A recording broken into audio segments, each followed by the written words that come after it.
ఉండి రాముడి పక్కన మాత్రం ఇక ఉండడానికి వీల్లేదు. ఆవిడ కోరుకోవచ్చు, తను అలా అనుకోవట్లేదు ఉండాలని. ఇదే రాక్షసత్వం అని పేరు.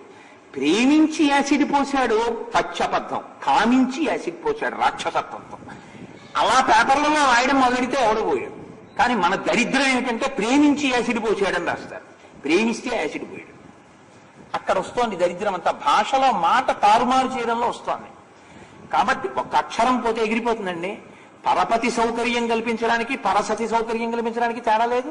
ఒక పేపర్ అలా రాస్తే ఒకే ఒక్క అక్షరం మార్చింది. ఒకప్పుడు పొరపాటున పడింది అక్షరం, పడితే పెద్ద దుమారం రేగిపోయింది. పేపర్లో ఒక అక్షరం సరిగ్గా చూడనందుకు అంతంత ప్రమాదాలు ఉంటాయి. అక్షరం పదం అంత విలువతో కూడుకుని ఉంటాయి. ఎవరి ఇష్టం వచ్చినట్టు వాళ్ళు ప్రయోగిస్తే లేనిపోని ఇబ్బందులు తీసుకొస్తాయి. కాబట్టి ఉపవాసకృషాం దీనాం నిశ్వసంతీం పునః పునః దదర్శ శుక్లపక్షాదౌ చంద్రరేఖామివామలాం. పట్టి పట్టి చూస్తే తప్ప ఈవిడే సీతమ్మ అని గుర్తుపట్టడానికి వీలు లేని రీతిలో ఉంది సీతమ్మ అంటున్నారు హనుమ. ఆయన చూశారండి పూర్వం సీతమ్మని? ఆయన చూడలేదుగా. మరి చూడనాయన ఇప్పుడు ఈవిడిని పట్టి పట్టి చూస్తే కానీ గుర్తుపట్టలేమని ఎలా అంటున్నారు? ఎవడు పూర్వము చూశాడో ఇప్పుడు చూశాడో వాడి ఈ మాట అంటలేదు, అది వాడి రాక్షసత్వం. అయ్యో, ఈ తల్లిని పట్టి పట్టి చూస్తే కానీ గుర్తుపట్టలేనట్టుగా ఉండడం ఆయన పుత్రత్వం, ఆయన కొడుకుతనం. ఒక తల్లికి అలాగా, ఒకే తల్లి ఆయనకి అలా కనపడుతున్నాడు, ఒకే తల్లి ఎదురుగుండా ఉన్నవాడికి అలా కనపడుతోంది. ఇది ఆవిడ మాయామానుష స్వరూపం కాదు. పతనమయ్యేవాడికి స్త్రీ అలా కనపడుతుంది, ఉద్ధరణ పొందాలనుకున్న వాడికి జగన్మాత కనపడుతుంది. ఒక అందమైన ఆడది కనపడింది అనుకోండి, తప్పేం లేదు. నా తల్లి కంచి కామాక్షి నడిచొస్తే ఇలాగే ఉంటుంది. అందుకే కదా మూకశంకర్లో ఏకంగా 500 శ్లోకాల్లో స్తోత్రం చేశారు. నా తల్లి విభూతి, మా జగన్మాత, అమ్మ నీ పాదాలకు నమస్కారం. నా తల్లి నీ పాదాలకి పసుపు రాసి పారాణి పెట్టి పువ్వులు వేసి ముట్టుకుని పూజించగలిగినటువంటి భాగ్యం నాకు వెంటనే ముట్టుకుంటే ఏమైనా అనుకుంటావు, తల్లి నీ పాదాలకు నమస్కారం. తల్లి కామాక్షి నా ముందు నడిచొచ్చింది, జగన్మాత ఎంత సౌందర్యవంతంగా ఉందో అని మీకు మూకశంకరుల శ్లోకం ఒకటి గుర్తొచ్చింది అనుకోండి, మీరు ధన్యులు. చూడగానే ఎంత అందంగా ఉంది అని మనసు ఇంకోలా ఆలోచించింది అనుకోండి, మీ తపస్సు నశించిపోతోందని గుర్తు. మీ చూపు లోపల ఎటువంటి ప్రభావాన్ని కల్పిస్తుందో దానివల్ల మీరు ఎక్కుతారో దిగిపోతారో లెక్కకి వెళ్ళిపోతుంటుంది. ఇది దృష్టి కోణంలో ఉంది. పై ఆయన అలా అంటున్నారు, చూడలేదుగా ఇంతకు ముందు సీతమ్మని, మరి ఈయన ఎలా అంటున్నారు ఇలాగ? ఇప్పుడు చూడక్కర్లేదు, రాముడు చెప్పాడు ఇటువంటి ఆభరణములు పెట్టుకుని ఇలా ఇలా ఉంటుంది సీతమ్మని. అలా అలా లేదు ఆవిడే అని తెలుస్తోంది, కానీ శుష్కించిపోయింది ఉపవాసముల చేత. అంటే రాముడు పక్కన లేనందుకు ఇంత బెంగ పెట్టుకున్నావా అమ్మా అని ఆయన బాధపడుతున్నారు. రెండో వాటి గురించి నేను చెప్పక్కర్లేదు, ఇప్పటిదాకా చెప్పాగా. కాబట్టి దృష్టికోణము చేత ఎవరు పెరుగుతున్నారో, దృష్టికోణము చేత ఎవరు తరుగుతున్నారో చెప్పడం ఆ గొప్పతనం. ఒకడు తన భార్య కాదు, ప్రతిరోజు కొన్ని వేల మంది కాంతలను అనుభవించేటటువంటి దురాత్ముడు. ఒకరు అస్కలిత బ్రహ్మచారి. అటువంటి అస్కలిత బ్రహ్మచారికి ఇంతటి సౌందర్య రాశి కనపడింది. వెతికి వెతికి వెతికితే ఆయన నోటి వెంట వచ్చిన మొదటి మాట, అబ్బా ఏమందాం అనలేదు, ఉపవాసకృషాం దీనాం. అమ్మా ఇంత కష్టంలో ఉన్నావా అన్నారు ఆయన. ఇంత శుష్కించిపోతున్నా అందమే కనపడుతోంది వాడికి. ఏది సౌందర్యం? ఇప్పుడు ఏది సౌందర్యం అని మీరు పిలుస్తారు? ఎవడి అంతఃకరణం అంత గొప్పదో వాడు సౌందర్యవంతుడు, వాడు సుందరుడు. సుందరాతి సుందరుడు, సుందరాతి సుందరుడి కథ చెప్పింది కాబట్టి సుందరకాండ. అటువంటి వాడు మీకు ఎక్కడ కనపడినా వాడు సుందరుడు. వాడు బాహ్య సౌందర్యం కాదు, వాడు ఆయన అంతః సౌందర్యం అంత గొప్పది. ఆయననే సుందరుడని పిలుస్తారు తప్ప బాహ్యంలో చాలా డాబుగా ఉండేది 10 మందిని పాడు చేయడానికి పనికొచ్చే సౌందర్యం సౌందర్యం కాదు. రావణుడిదా సౌందర్యం, హనుమదా సౌందర్యం, హనుమది సౌందర్యం. ఇది చెప్పడం సుందరకాండ. ఒక్క శ్లోకంలో ఎన్ని అద్దాల్లో సుందరకాండ చూపిస్తారో చూడండి మహర్షి. ఇది ఆయన ప్రజ్ఞ. ఇన్ని అద్దాల్లో మీకు చూడడం వచ్చిందనుకోండి, చూసినప్పుడల్లా మీరు పెరుగుతూ ఉంటారు. సుందరకాండ చూసినప్పుడు మిమ్మల్ని దిద్దేస్తూ ఉంటుంది. అంతే, మీ జీవితంలో ఒక కొత్త కోణం అలవాటై వృద్ధిలోకి వచ్చేస్తుంటారు మీరు. అలా చూసిన ఉత్తర క్షణంలో అంతే అభ్యున్నతి కలుగుతుందా, కలగదా? కలిగి తీరుతుంది. కాబట్టి దదర్శ శుక్లపక్షాదౌ చంద్రరేఖామివామలాం మంద ప్రఖ్యాయమానేన రూపేణ రుచిర ప్రభాం. మంద ప్రఖ్యాయమానేన అంటే స్పష్టముగా లేనటువంటి మందమైన కాంతితో ఉన్నది అని. పినద్ధాం ధూమజాలేన శిఖామవి విభావసోహో పీతేనైకేన సంవీతాం క్లిష్టేనోత్తమవాసస. పినద్ధాం ధూమజాలేన శిఖామవి విభావసోహో అంటారు మహర్షి. ఓ ఏమి అందమైన ఉపమానాలు వేసేశారో ఆయన. నిజంగా హనుమ యొక్క దృష్టికోణంలో, హనుమ మనసులో అనుభవించిన అనుభవాన్ని, బ్రహ్మగారి వరం ఎవరి మనసులో ఏముందో కూడా నీకు తెలుస్తుందన్నారు. హనుమ మనసులో ఏముందో దాన్ని శ్లోక రూపంలో ఇస్తున్నారు. పినద్ధం ధూమజాలేన శిఖామివ విభావసోహో. అగ్నిహోత్రాన్ని కట్టెలు పేర్చి నెయ్యి పోసి జ్వాల రగల్చారు. పొగొచ్చి చుట్టూ ఆవరించింది. పొగ ఉంటుందా, మంట ఉంటుందా? పొగ కొంతసేపు ఉంటుంది, శాశ్వతంగా ఉండేది మంట ఉంటుంది. పొగ పోతుంది, మొదట పొగ పుట్టినా పొగ నశించిపోతుంది, జ్వాల రగులుతుంది. జ్వాలని పొగ ఏమీ చేయలేదు, పోతుంది కొంతసేపటికి. పైగా మీకు ఇంకొక ఆశ్చర్యం ఏమిటో తెలుసా? పొగ ఎక్కడుండదో తెలుసా అండి?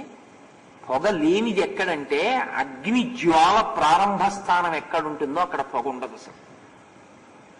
ఒకసారి చంద్రశేఖర పరమాచార్య స్వామి వారు సంచారం చేస్తున్నప్పుడు ఓ చిన్న పెంకుటింట్లో ఉన్నారు ఆయన, ఒక పల్లెటూరులో ఉన్నప్పుడు.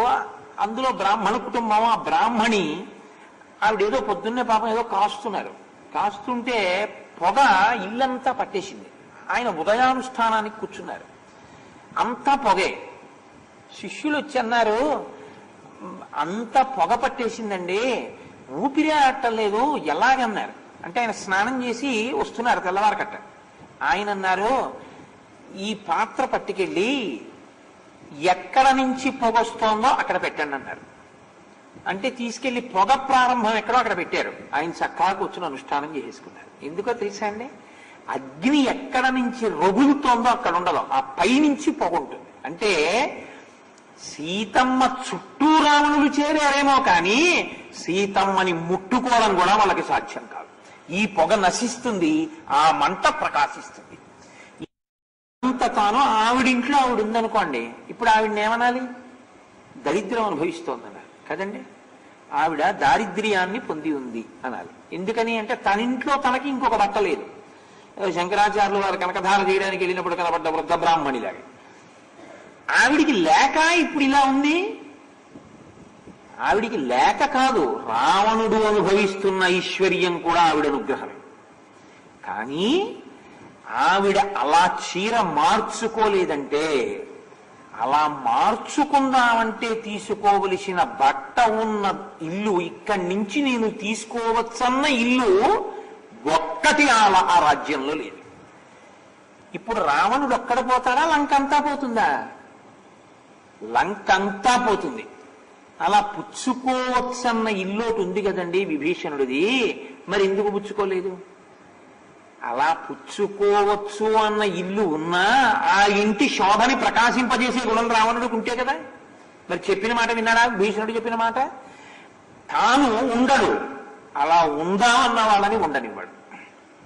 ఇది రావణ ప్రవృత్తి అంటే. అంటే ఆ రాక్షసత్వానికి హద్దు లేదనమాట. ఇంకా తాను ఎలా ఉంటాడో అలా ఉన్న వాళ్ళని తన దగ్గర ఉంచుతాడు తప్ప, తాను అలా ఉండడానికి ఇష్టం లేని వాళ్ళని తన దగ్గర ఉండనివ్వడు తప్ప, అటు ఆ మార్గంలోకి తాను వెళ్లే ప్రయత్నం కూడా చేయడు. అసలు ఆ మాట కూడా వింటాం.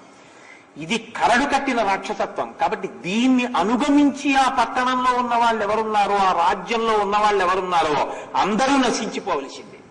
ఈ కారణానికి, ఈ ఒక్క కారణానికి పోతారు. అందుకే అంటారు, హనుమ కాసేపు ఆగంటారు, చాలా ఎంత చిత్రమైన మాటలు మాట్లాడతారో చూడండి.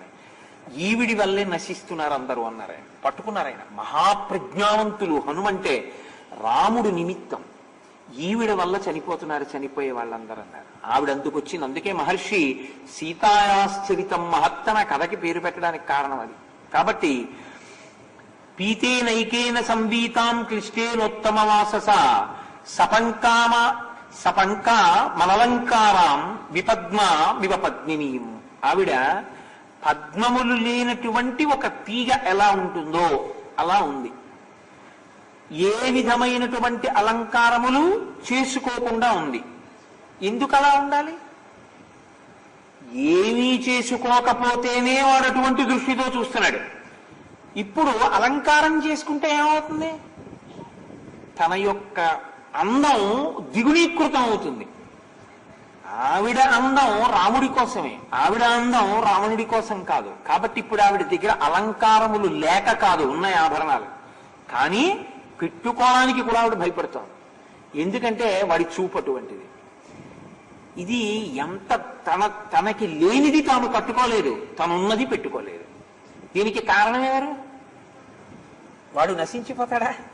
అదేమన్నా చెప్తున్నారా ఇక్కడ మహర్షి? ఇక్కడేం చెప్పరు. ఆవిడ అలా ఉందంటారు. ఆవిడ అలా ఉంది అని మీరు చదివితే మీకు బాధ కలిగింది అనుకోండి, ఒకవేళ మీరు ధన్యాత్ములు.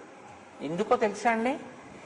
లోపల మనస్సు అలా ఒక ఆడది ఉండడాన్ని ఇష్టపడనటువంటి మనస్సు. కాబట్టి మీరు ఉత్తమమైన సంస్కారంతో ఉన్నారని గుర్తు.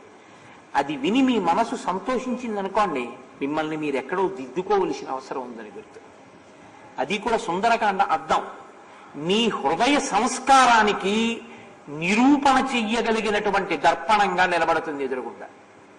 కాబట్టి ఇప్పుడు పద్మములు లేని లతలా ఉందావిడ. వ్రీళితాం దుఃఖ సంతప్తాం పరిమ్లానాం తపస్వినీం గ్రహాణాంగారకేణేవ పీడితామివ రోహిణీం. అబ్బో, ఏమి ఉపమానాలు వేస్తారో మహానుభావుడు. వ్రీళితాం అంటే ఆవిడ సిగ్గుపడుతోంది. సిగ్గెందుకు అంటే ఆవిడ సిగ్గుపడడం బాహ్యంలో ఏ కారణానికి? ఇంతమంది మధ్యలో మాట్లాడకూడని మాటలు మాట్లాడతాడు తెల్లవారితే లేచొచ్చి. ఇది సిగ్గు కాదు. అమ్మ మంచం మీద ఉండి కొడుకులకి పెళ్లిళ్ళు అవ్వలేదు, కోడళ్ళు రాలేదు, కూతుళ్ళు లేరు. అమ్మ అనారోగ్యంగా ఉంది. అమ్మకి ఒంటి మీద స్పృహ లేదు. అమ్మకి స్నానం చేయించాల్సి వచ్చింది. అమ్మ ఒళ్ళంతా తుడవాల్సి వచ్చింది. అమ్మ మలమూత్రములు తుడవాల్సి వచ్చింది. ఏ కొడుకు మనస్సులోనైనా అమ్మతనాన్ని చూస్తాడు, కానీ ఆడతనాన్ని చూసే మనసు ఉంటుందా? అమ్మ అంటేనే సౌందర్యం. సౌందర్యం అంటే నా ఉద్దేశంలో బాహ్య సౌందర్యం కాదండోయ్. అమ్మ అంటే నిరంతరము నీ అభ్యున్నతిని కోరుకునేటటువంటి నీ మాంసనేత్రములకు కనపడేటటువంటి ఈశ్వర స్వరూపమే అమ్మ. అమ్మ, నేను ఆ మాట చెప్పకుండా ఉండలేకపోతున్నాను. మా నాన్నగారు 5 అన్నదమ్ములు, మాకు మేనత్తలు లేరు. మా నాయనమ్మ గారు ఒకనొకప్పుడు మంచాన పడిపోతే మా 5 నాన్నగారుల 5 అన్నదమ్ములు సెలవు పెట్టి 5 కలిసి అమ్మని కూర్చోబెట్టి స్నానం చేయించి అమ్మ మలమూత్రాలు తుడిచి అమ్మ ఆరోగ్యవంతురాలయ్యేటట్టు కంటికి రెప్పలా కాపాడుకున్నారు. అయితే ఇప్పుడు వాళ్ళ కొడుకులతనానికి దోషం వచ్చిందా? వాళ్ళు ధన్యులయ్యారు, తపస్సులై. అమ్మ కొడుకు చూపు చూసి అమ్మ సర్దుకు కూర్చోవలసి వచ్చింది అనుకోండి, అంతకన్నా చావు కొడుకు ఇంకోట్లేదు. ఎందుకంటే అమ్మను అలా చూడడు ఏ కొడుకు. కొడుకు అలా చూశాడనుకోండి, అమ్మకు అంతకన్నా సిగ్గుతనం ఇంకోట్లేదు. ఇలాంటి కొడుకునా నేను కన్నానని. ఇందుకు ఆవిడ బాధపడుతుంది. త్రైలోక్యమాతని చూడకూడని చూపు చూస్తాడు పొద్దున్నొచ్చి. ఇది ఆవిడ వ్రీళితాం. దీనివల్ల చావెవరికి? ఎవడు చూస్తున్నాడో వాడికి. ఇది చెప్పకుండా చెప్పడం మహర్షి గొప్పతనం. ఆవిడ సిగ్గుపడుతోందంటారు. అంతగా మీకు అర్థమైనా చాలు, ధన్యులే. ఆవిడ సిగ్గుపడ్డాన్ని మీరు బాధపడ్డారనుకోండి, ధన్యులు, ఉత్తమ సంస్కారంతో ఉన్నారు. కాబట్టి వ్రీళితాం దుఃఖ సంతప్తాం. ఆవిడ అదే పనిగా ఏడుస్తోంది. ఎందుకు అదే పనిగా ఏడవడం? రాముడి కోసం. రాముడు లేడా? ఆవిడతోనే ఉన్నాడు. ఎక్కడ? ఆవిడ ధ్యానంలో. మరి ఆవిడికి ఏం కావాలి? బాహ్యంలో కూడా రామ సాన్నిధ్యం కావాలి. ఆవిడికి రాముడి పక్కనే కూర్చోవాలి, రాముడితో తినాలి, రాముడితో మాట్లాడాలి, రాముడితో ఉండాలి. ఇది ఆవిడ కోరిక. దానికి మధ్యలో అడ్డొచ్చాడు వాడు. ఇదే మహాపాపం అంటే. ఏ కారణమైనా సరే నీకు అనవసరం, భార్యని భర్తని పక్క పక్కన ఉంచేయాలంతే. ఏ ఒక్క కారణానికి భార్యకి భర్తకి మధ్యలోకి వెళ్ళి ఎడం కల్పించే అధికారం మనకి లేదు. ఇప్పుడు ఈయన వీళ్ళిద్దరికీ మధ్యలోకి వచ్చాడు, ఆవిడ ఏడుస్తాం. అలా కానీ ఏడిచిందనుకోండి చాలా ప్రమాదం. అందుకే మీరు చూడండి, లోకంలో ఒక చిత్రమైన ప్రాపర్ ఉంటుందండి. ఆడపిల్ల ఇక్కడ పుట్టిన పిల్ల కాదు, ఈ ఇంట్లో పుట్టిన పిల్ల. ఈ ఇంట్లో పుట్టిన పిల్ల చమత్కారం ఏమో తెలియదు కానీ ఎప్పుడు మా ఆయన దగ్గరికి వెళ్ళిపోదామా అని చూస్తుంది. మీరు ఎక్కడ పెట్టండి ఇంకా తీసుకెళ్ళి, ఆ అమ్మాయికి తృప్తి ఉండదు, వాళ్ళ ఆయన దగ్గరే తృప్తి. అది ఈ జాతి సంస్కారం అండి, ఈ జాతి జీవనాడి. అది ఆమె స్వస్థానం అనుకుంటుంది. తన భర్తతో ఉన్నదే తన స్వస్థానము అని ఆమెకి నమ్మకం. ఏ ఆడదైనా సరే, నేను ఏ ఒక్కరి గురించి చెప్పట్లేదు. అయినప్పుడు అసలు అందుకే బాహ్యంలో కూడా మధ్యలోకి వెళ్ళొద్దంటారు. పుట్టింటికి వచ్చి ఆడపిల్ల బెంగ పెట్టుకుంటే పుట్టింటి నుంచి పంపించేసిన సందర్భాలు ఎన్నో ఉంటాయి. మీ అందరూ అటువంటి ఉన్నత సంస్కారం కలిగిన తల్లులే. వెళ్ళి భర్త ఫోన్లేవే వెళ్ళి ఓ 15 రోజులు ఉండంటే మీకు వంట రాదు, మీరేముంటారు, 15 రోజులు ఉంటే మీ ఆరోగ్యం పాడైపోతుంది, 2 రోజులు వెళ్ళి వచ్చేస్తానులేండి అంటారు. ఏమి అక్కడ పుట్టి అక్కడ పెరిగిన వాళ్ళు అక్కడికి వెళ్ళడానికి ఏమిటి ఇబ్బంది? వాళ్ళు వెళ్ళరు. భర్త అంటే అంత అపేక్ష. అక్కడ ఉండి మరి నువ్వు అంత తలుచుకుంటే నువ్వు భర్తతో కలిసి లేవా మానసికంగా? సాలదు వాళ్ళకి.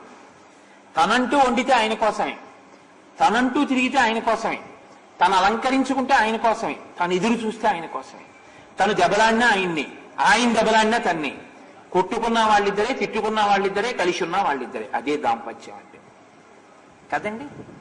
ఇది దాంపత్యంలో ఉన్న అందం. ఇది తెలుసున్నవాడు ఏ దంపతుల్ని విడతీసే ప్రయత్నం వాగ్రూపంగా కూడా ఒక్క నాటికి చేయకూడదు.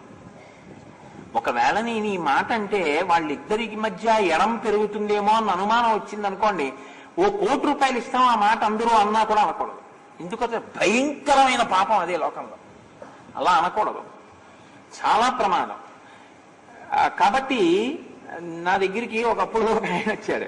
వచ్చి మా కోడలతో పడలేకపోతున్నానండి, మా అబ్బాయికి మీరంటే చాలా గౌరవం, మీరు ఒక్క మాట చెప్పండి ఆ అమ్మాయికి విడాకులు ఇచ్చేయమని, మీ మాట వింటాడని. ఇంకొకసారి మా ఇంటికి వచ్చి ఈ మాట అంటే నాతో ఇంత పరిచయం ఉన్నవాడివని కూడా చూడను, నువ్వు ఏమనుకున్నా సరే నిన్ను చెప్పుచ్చు కొడతాను, లే ఇంట్లోంచి బయటికి వెళ్ళాను. ఆ ప్రసక్తి రాకూడదు అసలు. కాబట్టి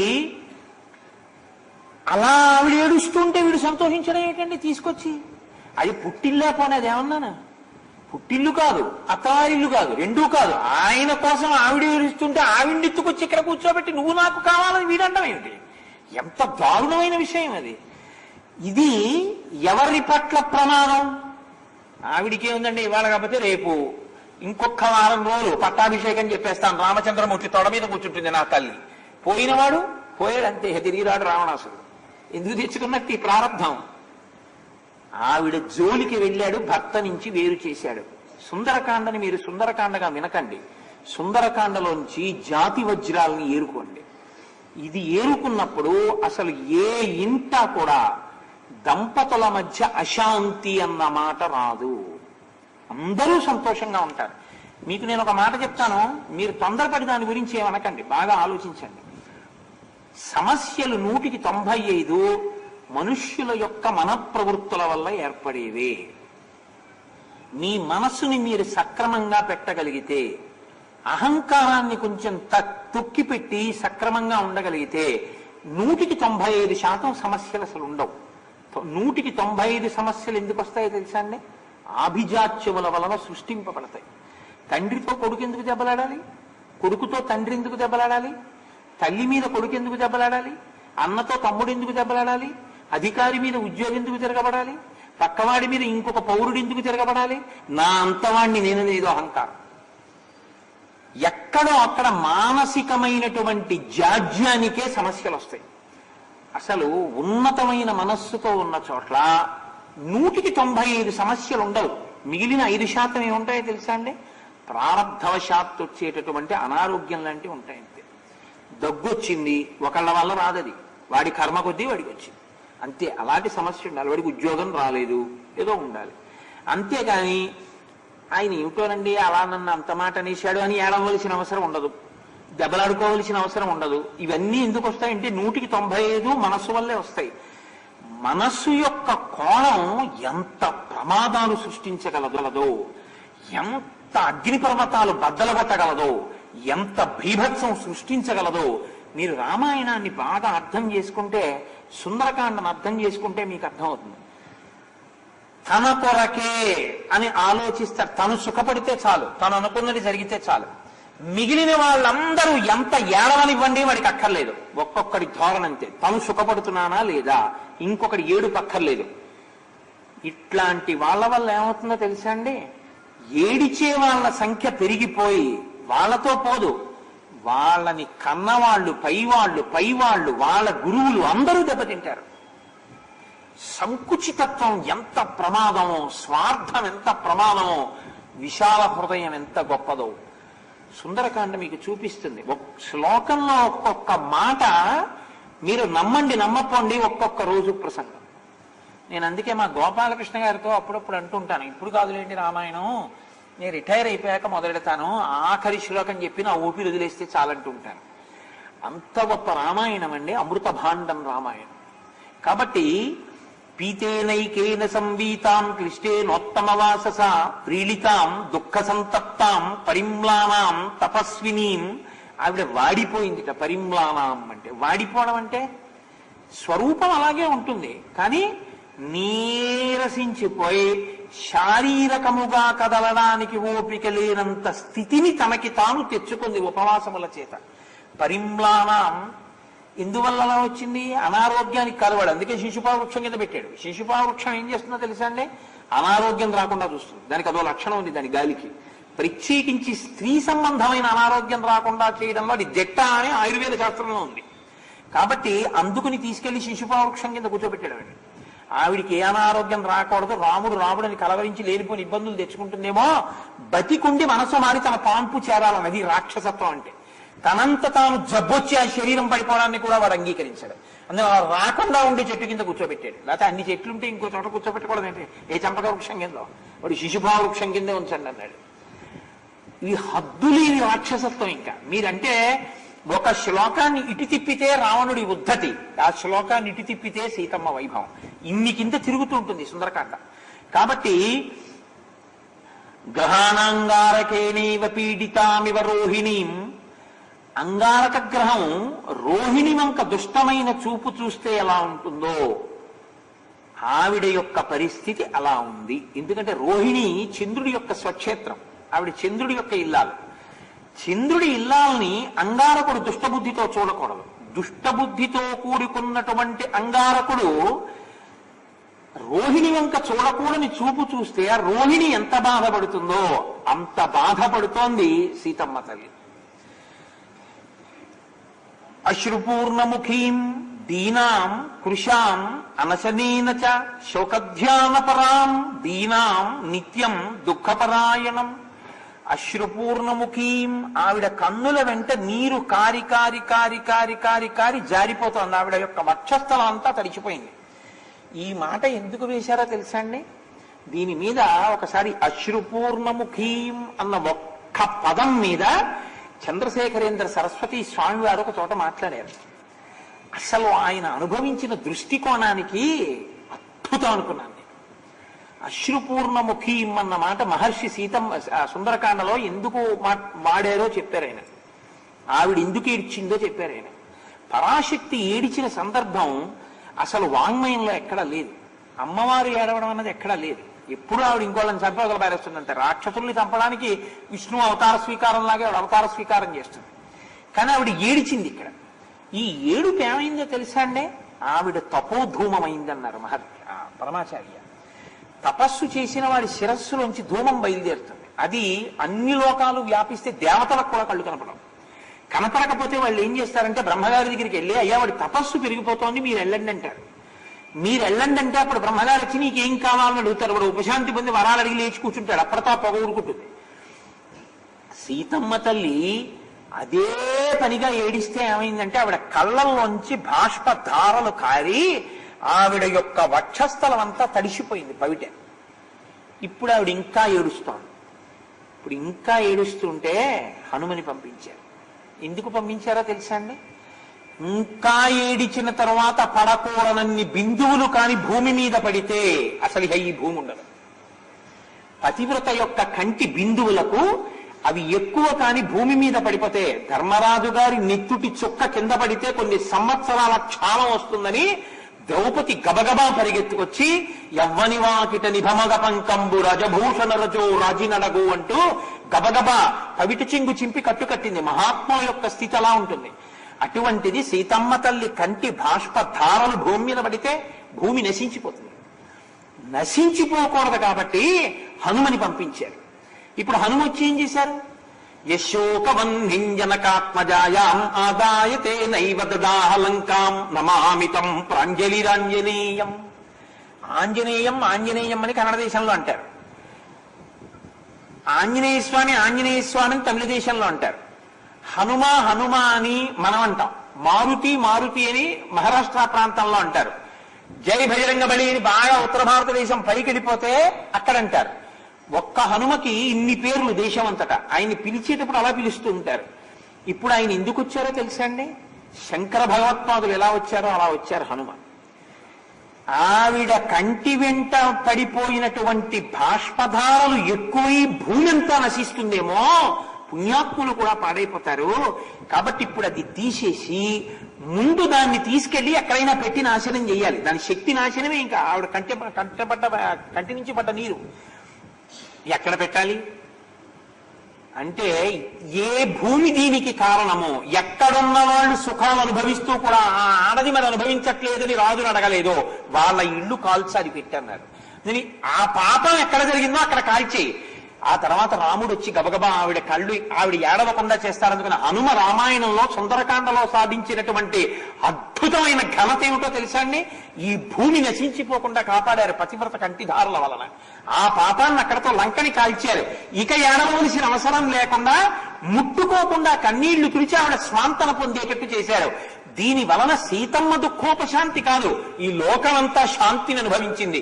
లోకమంతా శాంతి అనుభవించేటట్టు చేసిన హనుమ యొక్క వీరగాథ కాబట్టి ఇది విన్న వాళ్ళ యొక్క తాపాలు కూడా ఉపశమిస్తాయి. అందుకే సుందరకాండ చదువుకోండి, సుందరకాండ చదువుకోండి, సుందరకాండ వినండి అంటారు. ఇది చెప్పడం అశ్రుపూర్ణముఖీం. అందుకని ఆవిడ కంటి వెంట అదే పనిగా నీరు కారుతోంది. దీనాం, మీకు ఇందాక చెప్పాను, మళ్ళీ మళ్ళీ మళ్ళీ మళ్ళీ అంటూ ఉంటారు మహర్షి ఆ మాట. కృషాం అనశనేనచ, ఆవిడ తినకపోవడం వల్ల కృషించిపోతోంది. ఆవిడ తినకపోవడానికి కారణం అక్కడ తిండి ఆవిడ తింటాం, అక్కడ తింటలేదు కాబట్టి ఆవిడ వాడు పంపించకపోవడం రాక్షసత్వం, ఆ రాక్షసత్వం నశిస్తుంది. శోకధ్యానపరాం, ఆమె శోకిస్తోంది, ధ్యానములో ఉంది. ఎటువంటి ధ్యానం? మనమైతే పూజ గది తలుపులు బిడాయించేసుకుని కిటికీలు వేసేసుకుని కూర్చున్నా కూడా సెల్ మోగేటప్పటికి అయ్యి బాబోయ్ ఇంపార్టెంట్ ఫోన్ ఏం రాలేదు కదా అని భార్య తీసి ఎవరు అలా అన్నయ్య గారు మీరా అందనుకోండి, అన్నయ్య గారు అంటుంది ఎవరంటావు అని దృష్టి అటే ఉంటుంది, ఇక్కడ మాల తిరుగుతూ ఉంటుంది. ఆవిడ ధ్యానం అటువంటిది కాదు. ఎవరిని ఆవిడ ధ్యానిస్తోందో ఆవిడ్ని నిందిస్తున్నారు వాళ్ళు. ఎవరిని ఆవిడ విమర్శిస్తోందో, ఎవరిని అసహ్యించుకుంటోందో వాడిని స్తోత్రం చేస్తున్నారు. 500 మందో 1000 మందో చుట్టూ కూర్చుని ఈ పని చేస్తున్నారు. ఆవిడ ఒక్కతే వీటన్నిటి నుంచి విడిపోయి ఆవిడ అంతర్ముఖురాలై రామధ్యానం చేస్తాం. అందుకని ఆవిడకి అక్కడ చెట్లున్నాయో పువ్వులున్నాయో పళ్ళున్నాయో తెలియలేదు అన్నారు హనుమ. అంటే ఆయన ఆవిడ మనసు చదివారు. ఇది ఆయన బుద్ధిమతాం వరిష్టం. శ్రీరామ సుందరకాండలో గొప్పతనం పైకి కనపడదు. ఎవరి గొప్పతనం ఏమిటన్నది మీరు శ్లోకాన్ని బట్టి చెప్పాలి. ఇప్పుడు ఆవిడ మనస్థితి ఏమిటి అన్నది ఎవరు చెప్పగలుగుతున్నారు? హనుమ చెప్పగలుగుతున్నారు. ఎందుకు చెప్పగలుగుతున్నారు? అంత బాగా అర్థం చేసుకోగలిగినటువంటి ప్రజ్ఞాశాలి. ఇంతమంది ఇన్ని మాట్లాడుతున్నా నిర్ణయం చేసుకోలేక అటు వింటోంది ఇటు వింటోంది అన్నారు అనుకోండి, ఇంకేమైనా ఉందా రామాయణంలో? కాదు. ఇంతమంది ఇటు మాట్లాడినా అటు మాట్లాడినా అది ఆవిడ లక్ష్యానికి వ్యతిరేకం. అయినా ఆవిడ మాత్రం ఆంతరమునందు రామధ్యానమునందే ఉంది.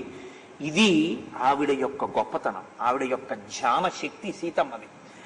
ఆవిడ ధ్యాన శక్తిని తెలుసుకున్న మహానుభావుడు పిల్లి పిల్లంతా చెట్టు మీద కూర్చున్నవాడివి. అటువంటి వాడి నోటి వెంట వచ్చిన శ్లోకాలను చెప్పుకొని మనం ధన్యులం. ఇది మనకు అందించిన వాల్మీకి మహర్షికి